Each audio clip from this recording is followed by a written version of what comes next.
Olá, sejam bem-vindos ao podcast Oceano Azul. Estamos de volta com a série focada em Web 3.0 para nos ajudar a compreender melhor este mundo e os diversos ecossistemas que nele existem. Como co-apresentador, hoje posso contar aqui com um grande amigo meu, que é o Paulo Gaudense, que é empreendedor e project manager na área das fintechs, e em conjunto vamos ter o prazer de entrevistar dois dos nomes mais sonantes em Portugal desta indústria em crescimento, o Mário Ribeiro Alves da Taikai e Hélder Vasconcelos da Bipro. Antes de começarmos, só fazer um aviso legal: todas as opiniões transmitidas neste podcast são pessoais e não devem ser consideradas como aconselhamento financeiro ou recomendações de investimento.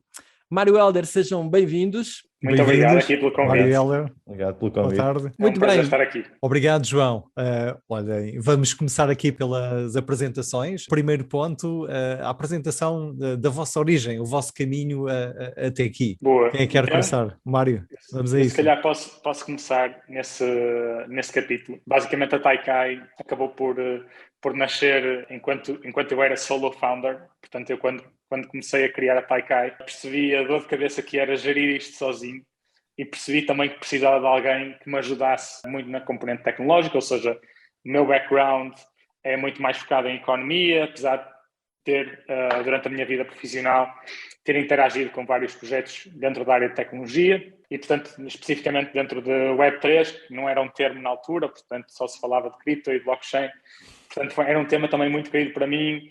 Eu tinha que construir uma comunidade, mas, portanto, muito numa lógica mais voltada para a área de business do que da área de tecnologia. Portanto, sabia que precisava de alguém que me pudesse ajudar nessa área, um sócio em que pudesse confiar cegamente e que tivesse também essa visão não apenas de tecnologia, mas também de negócio como eu tinha. E, portanto, a história, não sei se posso contar a história completa, Hélder. Claramente, sim.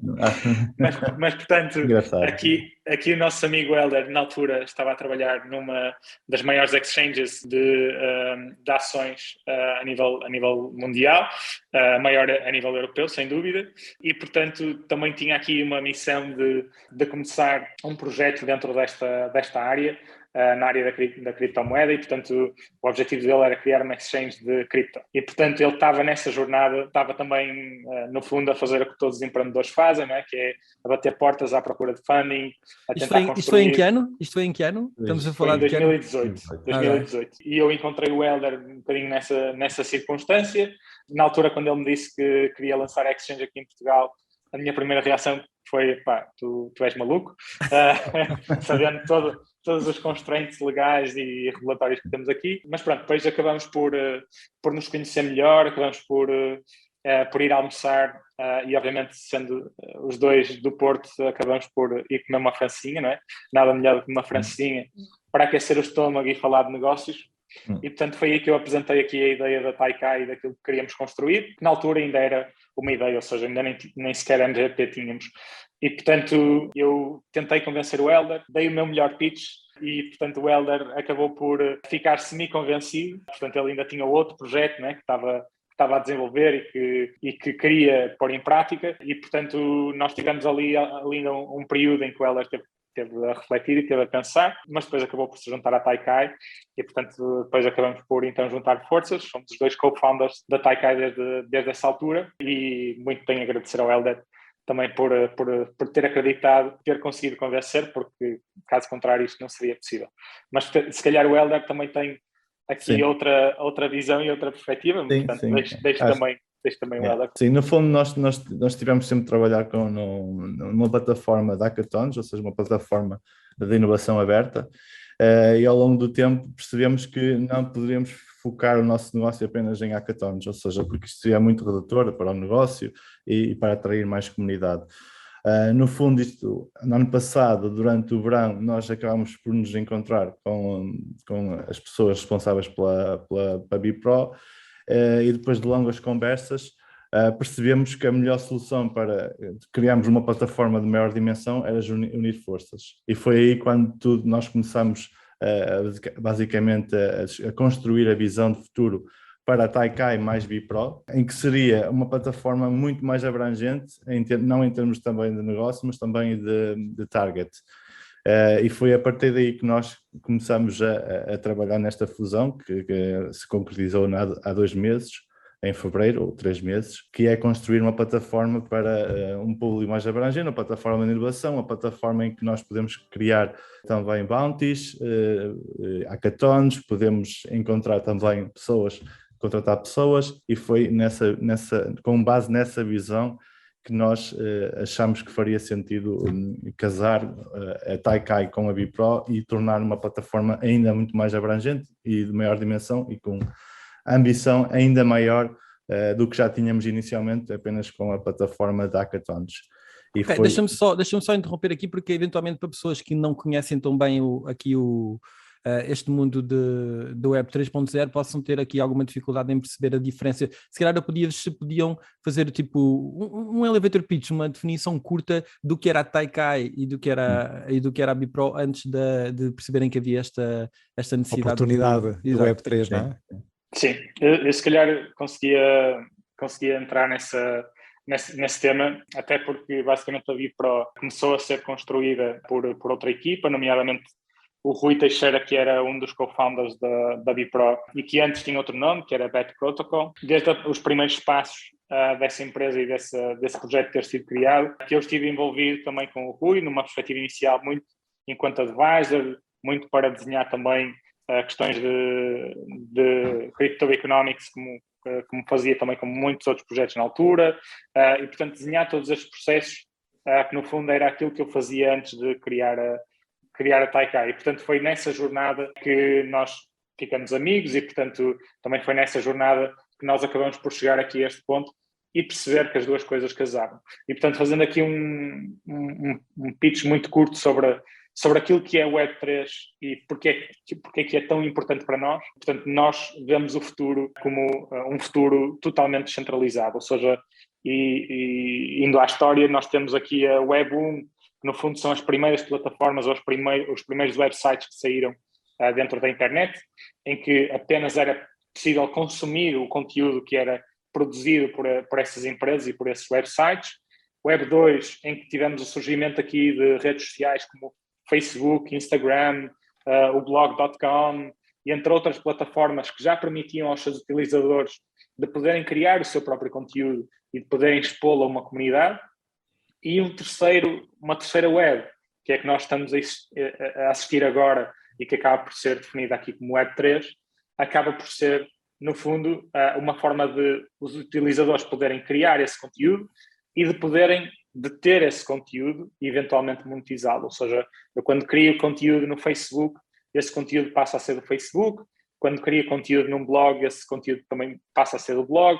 E, portanto, a qualquer momento, essa entidade central consegue censurar ou consegue destruir o meu conteúdo ou apropriar-se desse conteúdo, ou até, como já acontece, né, monetizar sobre esse conteúdo através de anúncios.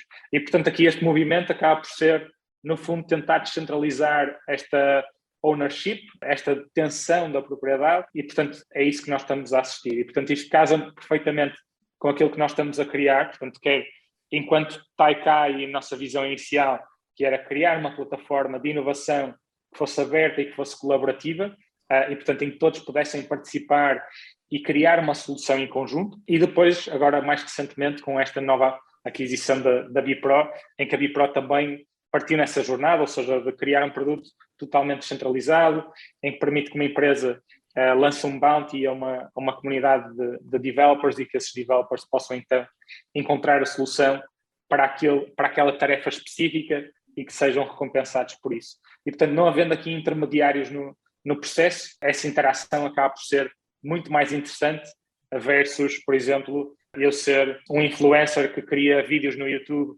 em que eu sei que o YouTube vai ficar com 60% do revenue que vai ser gerado, ou Spotify, que eu sou um músico e quero expor a minha música e, portanto, grande parte dos revenues também vão para o Spotify. E, portanto, este é um novo modelo. Olha, e aqui em conjunto, e obrigado pela explicação, Hélder e Mário, que tipo de, neste momento, clientes é que vocês servem com estas duas marcas e com o vosso portfólio de produtos e serviços? Querem falar um bocadinho disso? Sim, portanto, neste momento nós estamos essencialmente focados em dois tipos de clientes. Apesar de não ser exatamente o que aconteceu no passado, ou seja, nós quisemos realmente provar que a Taikai era uma plataforma útil para todo tipo de empresas, de forma completamente agnóstico a nível de indústria, setor onde opera, etc. E, portanto, acabamos por trazer grandes nomes como a Microsoft, a Pfizer, a Nissan. Parabéns, é incrível. Obrigado. E, portanto, foi muito nessa base que nós começamos a nossa jornada.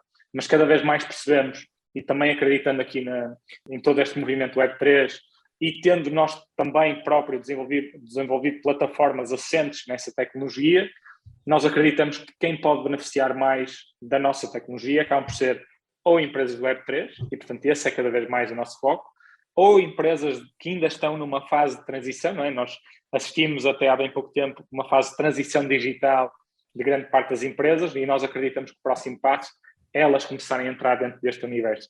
E portanto nós aí também achamos que conseguimos aportar valor, e é cada vez mais nesse espaço que nós queremos estar. Que tipo de empresas é que procuram as empresas mais 2.0, entre aspas, que podem conseguir aproveitar as soluções que temos aqui nesta Web3?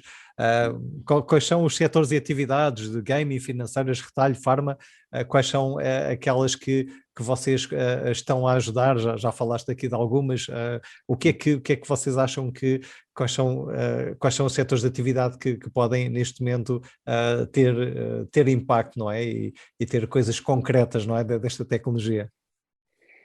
Sim, como disse, nós somos agnósticos nesse sentido, e reconheço que todos estes movimentos de DeFi e a primeira aplicação da tecnologia blockchain ter sido as criptomoedas e, portanto, muito mais disromper todo um setor financeiro, vejo esse setor como, obviamente, a ir mais depressa e a tentar realmente apanhar este barco.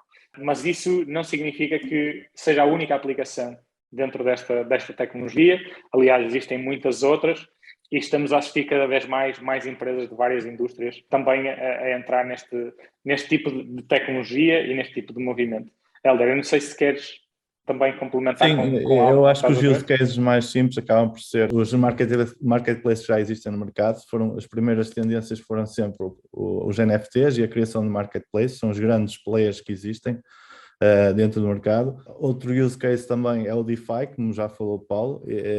Para mim, este mercado ainda está muito subexplorado, ou seja, porque só existem 4 ou 5 indústrias em que este mercado penetrou completamente, que no caso do setor financeiro acho que foi o mais simples, porque já havia alguns mecanismos que podiam ser aplicados no setor financeiro. O gaming é um setor que também no futuro acho que vai ter grande impacto pelo Web3, na medida em que todos os items dos games podem ser monetizados, podem ser gerados na blockchain, podem ser transmitidos, e acho que há todo aqui um setor que pode ser completamente reformulado com este Web3 e com não existência. E que tivemos alguns projetos específicos, às vezes são nichos e quando eles lançam o token aquilo valoriza estupidamente, não é?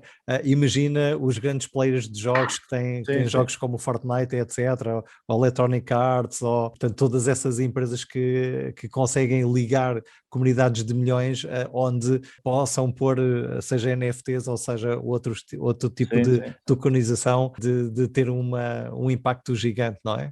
Porquê que achas que essas empresas ainda não estão aí? Só estão a perceber o que é que...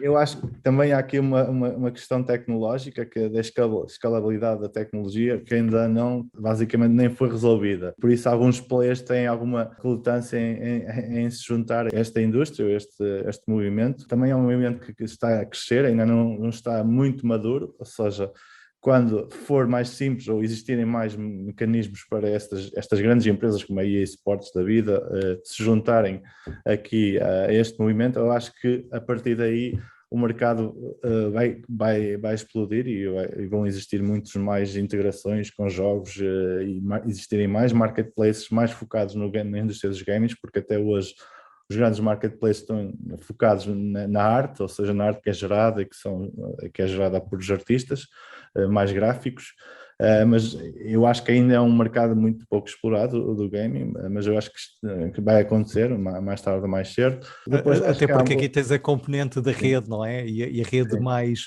credível neste momento é o Ethereum, que também é a rede mais cara, e explodiu desde que toda esta tendência dos NFTs fez crescer o mercado, nos use cases que tu disseste. Achas que é também por aí, ou seja, quando eu começo a fazer contas e vejo, bom, cada vez que eu faço o mint, aquilo custa-me $10, $15, não há modelo de negócio que aguento a pagar aos mineradores de Ethereum, não é? Portanto, se calhar também é por aí, não é? Não há aqui nenhuma rede que seja, por enquanto, provada, que tenha provado os use cases e a escalabilidade que a Ethereum tem, não é? Goste só não se goste, não é? Se calhar... Sim, já existem alternativas, mas exato.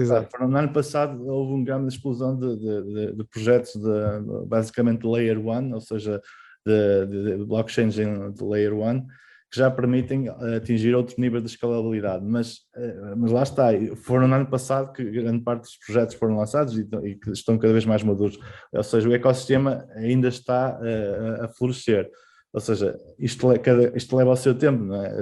As indústrias adaptam-se à medida que têm tecnologia disponível, vão se adaptando, e por isso é que ainda não existem marketplaces como o OpenSea ou outro tipo de marketplaces assentes em outras redes, ou seja, porque as redes ainda não existiam. Isto também faz parte um bocado do que aconteceu connosco na Taikai. Nós quando começámos, existiam apenas 2 blockchains no mercado, ou 2 ou 3, e nós tivemos que olhar para o mercado e ver onde é que poderíamos operar.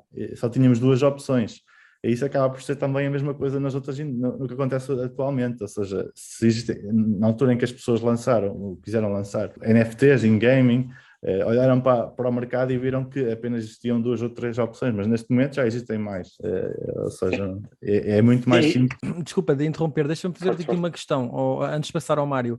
Helder, se pudesse explicar um bocadinho mais em pormenor para percebermos, no caso na Bipro Network, o que é permitido fazer, em que rede é que vocês operam na Bipro Network? Portanto, ao estarem a desenvolver, é agnóstico, qualquer linguagem serve, é qualquer blockchain, ou se trabalham especificamente com algumas blockchains?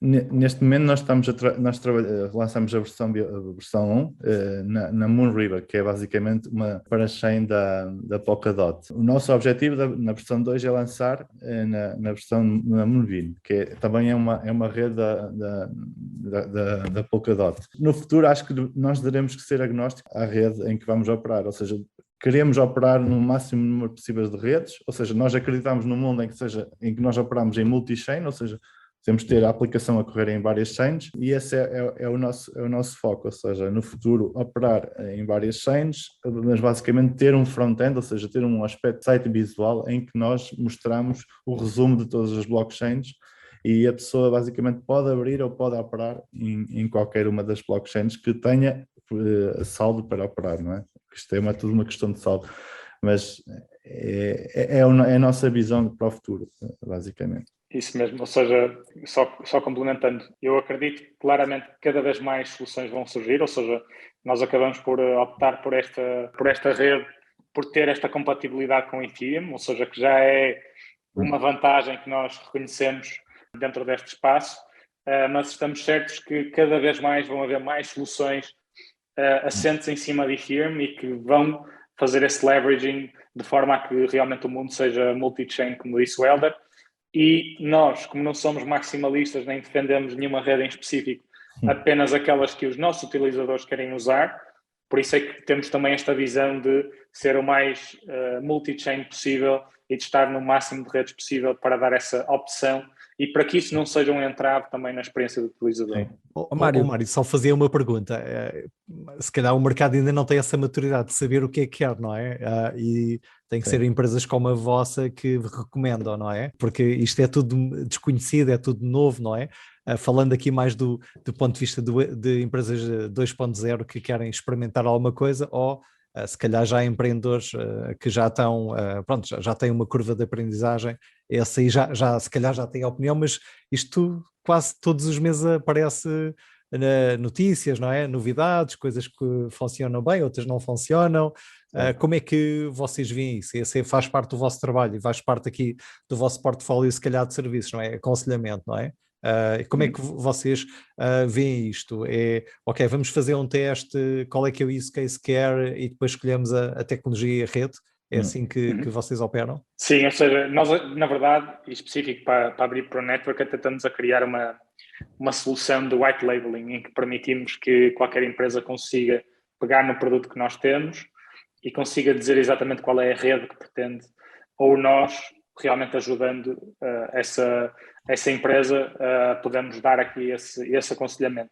Aquilo que acontece é que, tipicamente, grande parte das empresas já sabem, ou quando chegam até nós já sabem tipicamente qual é a rede que querem operar ou têm pelo menos uma ideia daquilo que querem fazer. E nós aí depois fazemos o outro processo.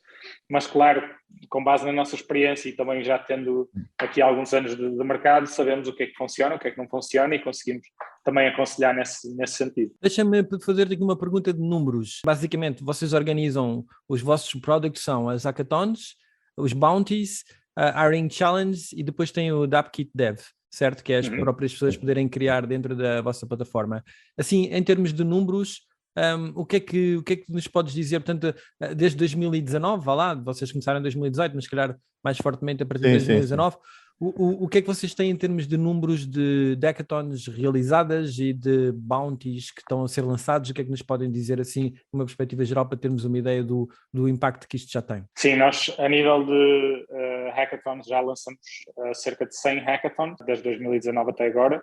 Portanto, e só no mercado português ou operam em outros mercados?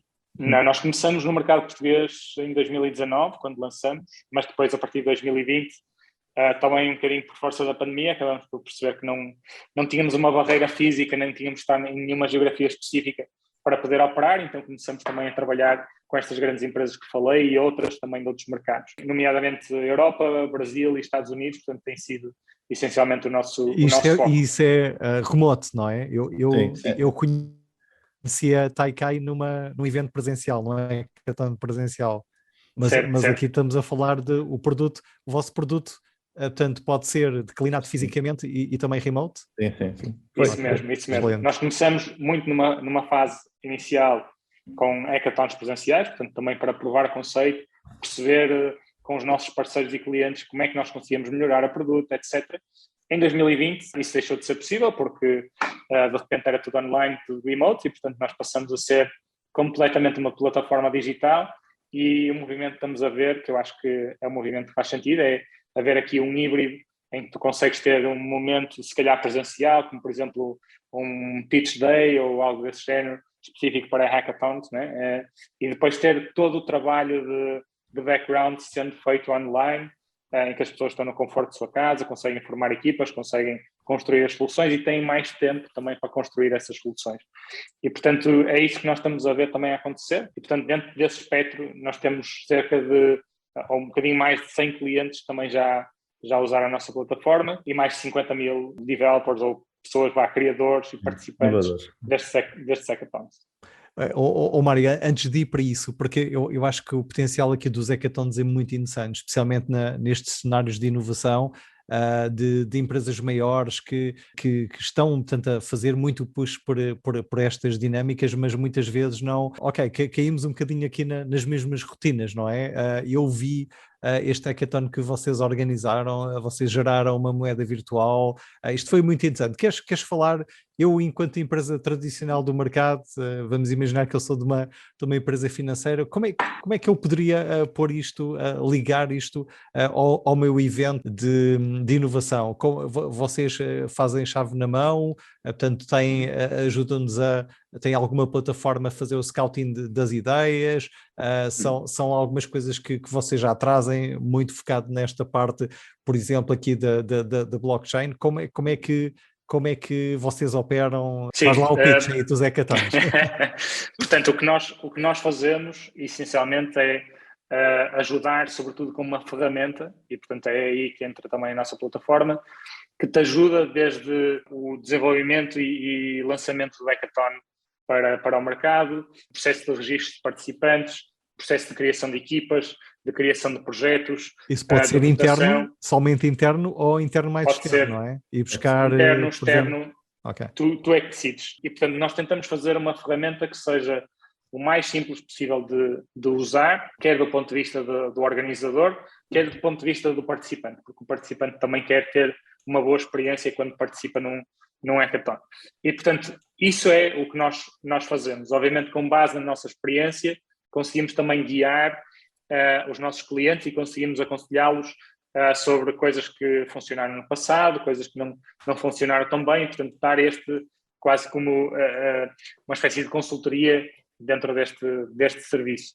Mas o que nós não fazemos, por exemplo, é organizar um hackathon de chave na mão em que é preciso venue, catering, etc.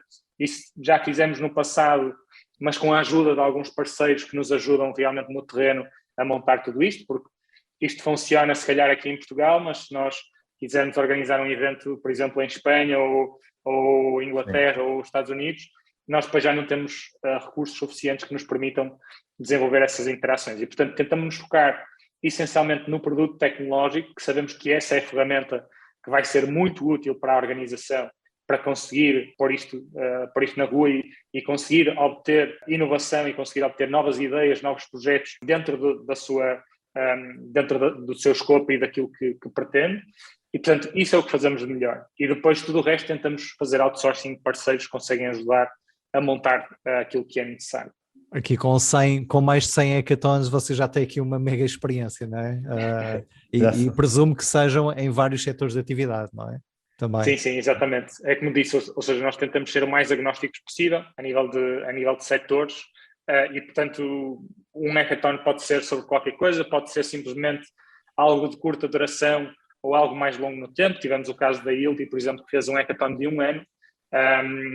Pode ser com o objetivo de descobrir novas ideias, de ter novos protótipos ou até de eventualmente recrutar. Aqui isto pode ser também transversal a outras áreas, não tem que ser só o Web3, não é? Portanto, Exatamente, precisamente.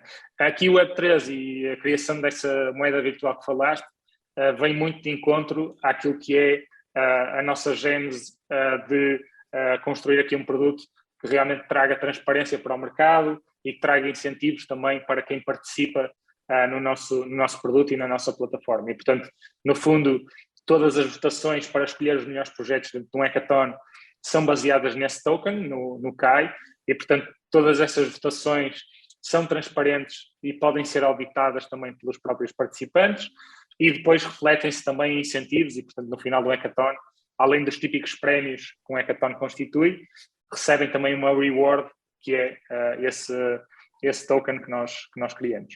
Isso é muito interessante porque se nós ligarmos, digamos, isto é uma experiência mais do blockchain, permitem, sem risco nenhum, não é, que a própria empresa e os próprios colaboradores comecem um bocadinho a tomar o gosto pela coisa e experimentar, não é, pôr as mãos na massa, não é?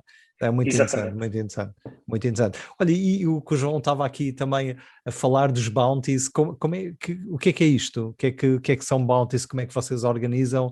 Isto tem a ver com rewards que se dá para tentar achar bugs ou falhas de segurança? Tem a ver com isto? Sim, ou seja, nós estamos muito mais focados, não tanto naquilo que se traduz por bug bounties, porque compreendemos que já existem algumas plataformas a fazer isso, não tão descentralizadas ou não com este foco de criar estas interações todas na blockchain como nós estamos a fazer, mas, portanto, o nosso objetivo é muito mais na perspectiva de bounties de desenvolvimento, ou seja, em que eu, enquanto organização, ou mesmo enquanto indivíduo e quero criar um projeto específico e preciso de ajuda no desenvolvimento, sabendo que o talento na área tech está bastante caro, 2, é bastante difícil de recrutar e 3, muitas vezes, mesmo utilizando parceiros externos como consultoras, etc.,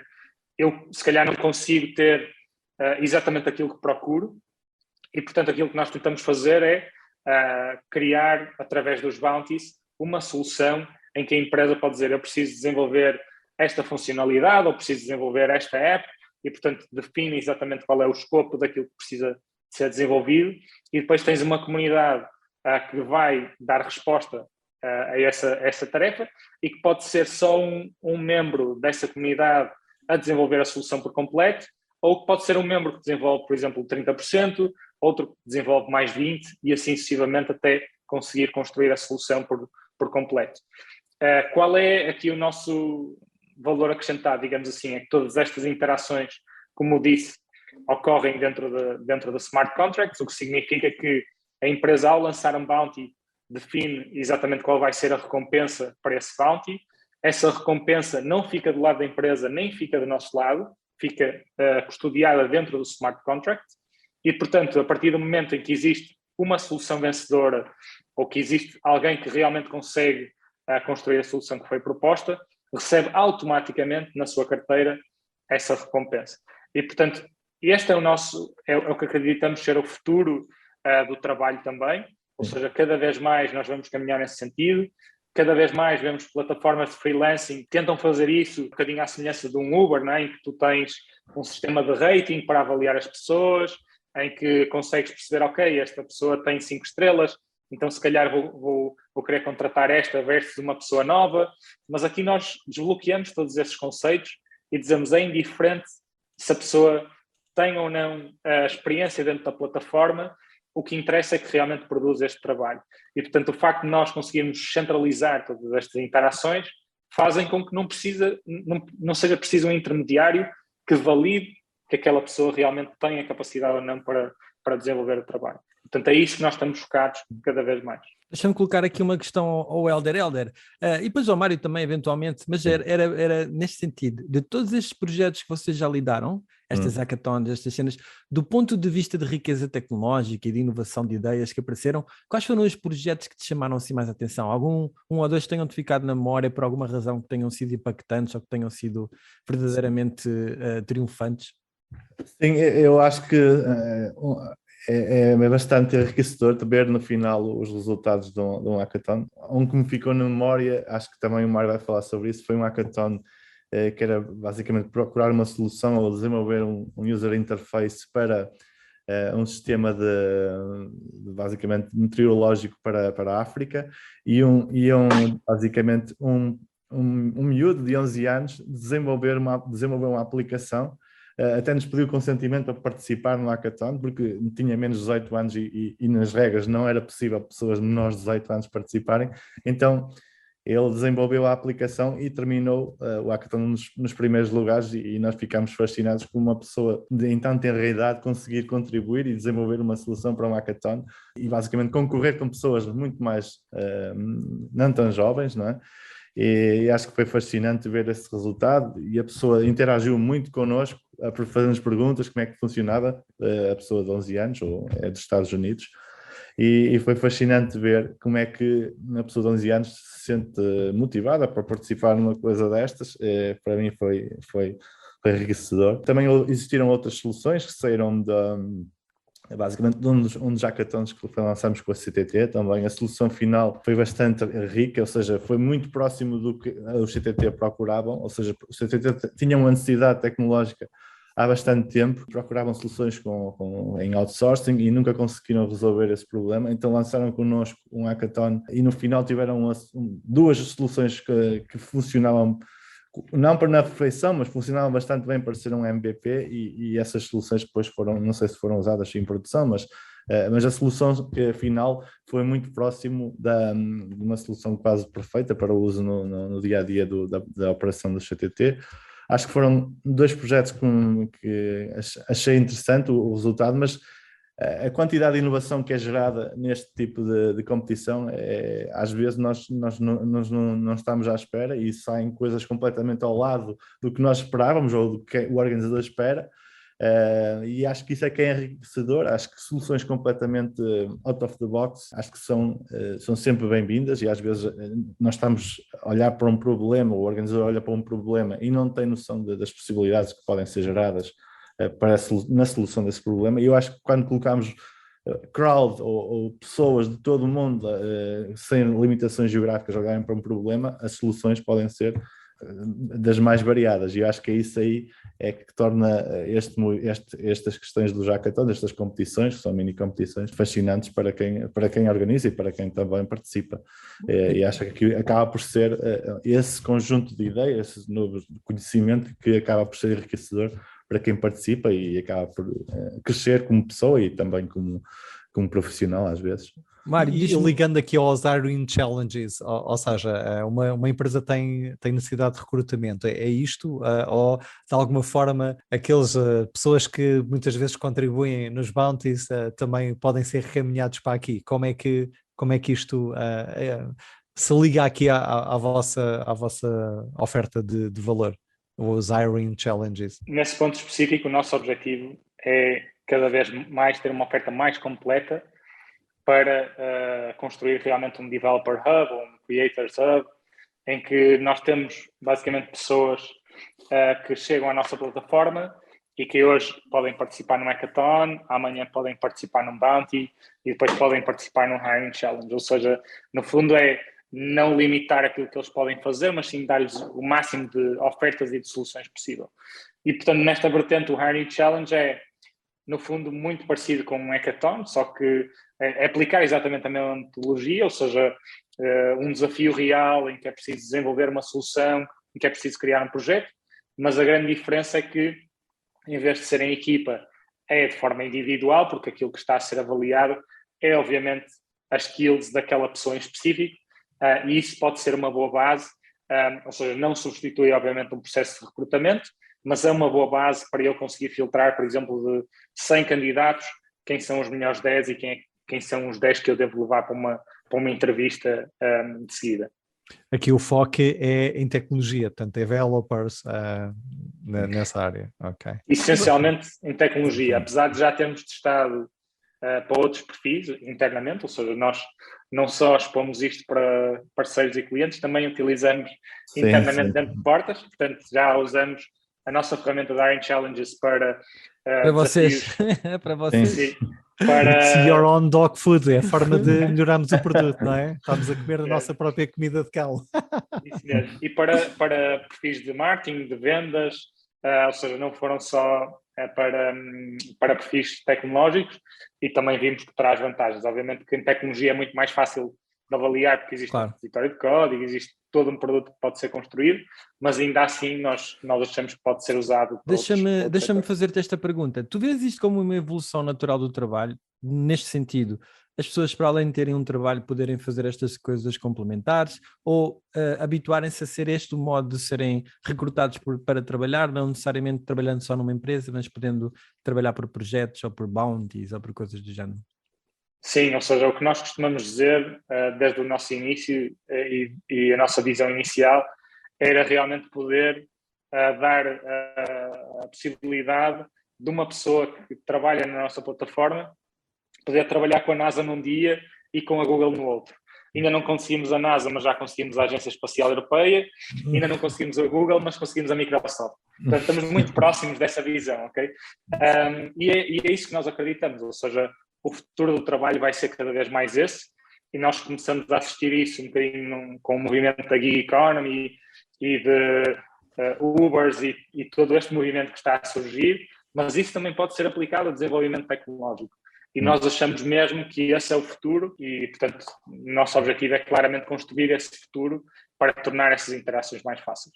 Daí também nós irmos acrescentando cada vez mais possibilidades na nossa plataforma, ou seja, começamos com a hackathon, vamos acrescentando as bounties, depois temos outros produtos que vamos acrescentando e vamos enriquecendo cada vez mais o marketplace, que nós no fundo temos um marketplace, enriquecer cada vez com mais produtos para a pessoa interagir ou ter um engagement cada vez mais frequente com a nossa plataforma. Elírio, queres falar aqui do Dev Kit Dev? O vosso tagline é incrível, não é? Your Web3 project, 3 lines of code away. Como é que isto materializa? Isto é muito exciting, não é? Sim. No fundo, este pode ser um produto para qualquer pessoa que está mais ligada ao mundo Web 2 para começar a interagir com estas questões do Web 3.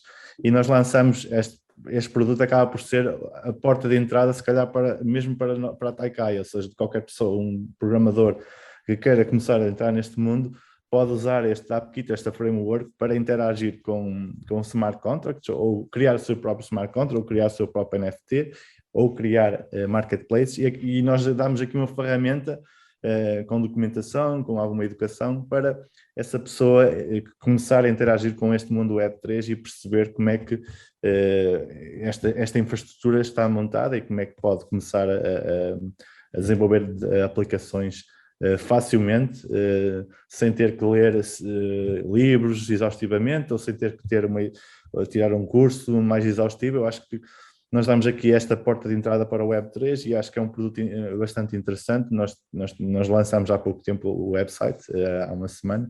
O lançamento oficial ainda não aconteceu, mas nós já estamos a prepará-lo. Já é aqui uma... Mas este acaba por ser um produto que nós achamos muito interessante para também as pessoas começarem a conhecer o que é a Taikai e quais são os produtos que podem ser interessantes para o futuro. E este acaba por ser o primeiro ponto de contacto para algumas pessoas para o mundo Web3 e nós damos uma ferramenta que acho bastante interessante para começar os programadores tradicionais do mundo Web2 começarem a interagir com smart contracts, com NFTs, com esta panóplia Uma coisa importante que o Helder esqueceu de dizer, completamente open source e gratuito. Sim. Portanto, o nosso objetivo e este no fundo é o roadmap que temos dentro de toda a nossa oferta. Eu estou a começar dentro do mundo Web3 ou não tenho conhecimento, preciso de aprender sobre smart contracts, não preciso, na verdade, utilizo o DAppKit e consigo construir o meu projeto Web3. Depois, construo o meu MVP e realmente preciso aqui de ajuda para desenvolver determinadas funcionalidades. Posso usar os bounties para desenvolver essas funcionalidades, não preciso de recrutar uma grande equipa de developers. Depois disso estar concluído, eu preciso de mais ideias para desenvolver o meu produto ou para escalar a minha oferta. Eu consigo lançar um hackathon para o fazer. Ou então eu preciso realmente de recrutar e tenho os Hiring Challenges para o fazer. E, portanto, dentro desta panóplia de coisas que podem ser feitas, desde a concepção, a incubação de um projeto, até uma fase mais madura, nós temos soluções para tudo isso. One Stop Shop, grande muito definição. interessante. Mário, espetacular. Definiste aqui a viagem toda do empreendedor / empresa que quiser lançar o projeto. Digam-me só uma coisa, se calhar o Helder pode ajudar aqui nesta parte, que era uma dúvida. Vocês sentem da parte dos programadores alguma reticência neste mundo Web 3.0 a mexerem nestas linguagens de programação ou é uma coisa que eles fazem com muita naturalidade? Eu acho que a transição, para quem já está dentro da programação, não é muito abrupta. Eu acho que é mais a questão das pessoas às vezes ouvirem certas notícias e terem um bocado de medo de entrarem neste mundo, que é um mundo muito mais volátil que o mundo Web 2. As empresas, basicamente, são empregadas de empresas, as empresas morrem muito mais facilmente. E acho que o programador ou a pessoa mais tradicional tem um bocado de reticência em entrar neste mundo, mas eu acho que uma pessoa com uma formação de 2 ou 3 meses, um programador que já tem alguma formação noutro tipo de tecnologias, consegue facilmente começar a trabalhar em tecnologias Web3, mas isso é a minha opinião pessoal. Agora, Mário, não sei se achas... Eu só ia fazer aqui um paralelismo com a internet, não é? Ou seja, nos primórdios da internet, como havia muitas empresas a nascer e a morrer, claramente que havia também esta reticência de juntar-me a uma empresa da internet, não é? Ou seja, é sempre aquele... E contar isso aos pais, na altura também era um processo complicado. Portanto, eu acho que estamos a passar pelo mesmo e lá está. E um programador que realmente quer entrar dentro desta área pode até ter interesse, mas depois vai ter que ter essa conversa com os pais ou com a família, ou realmente assumir que isto é um risco e que, apesar de ser um risco, que aceita que é o movimento e que é o futuro e, portanto, é preciso também haver aqui alguma coragem no processo, mais do que propriamente skills técnicas, porque isso acredito que se consiga desenvolver de forma fácil. Mário, mas agora já não há uma forma de mitigar o risco. Eles participam nas vossas hackathons e nos vossos bounties e mantêm o seu trabalho do Web 2.0 até se sentirem confortáveis para fazer a transição. Paulo. Isso mesmo, obrigado pela promoção.